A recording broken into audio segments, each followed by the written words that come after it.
Hello mga probinsyana, kami nga pala ay nagkayayaan ng aking pinsan na pumunta dito sa likod bahay para kumuha ng paros, suso at luya.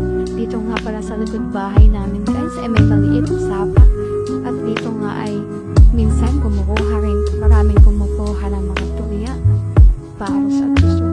At ang aking ang pinsan ay tuwan-tuwa kasi nga first time daw niya makababa ng sapa at ako'y sinubukan ko na rin bumaba para kumuha ng tuya. At ito na nga, nakakuha na nga. At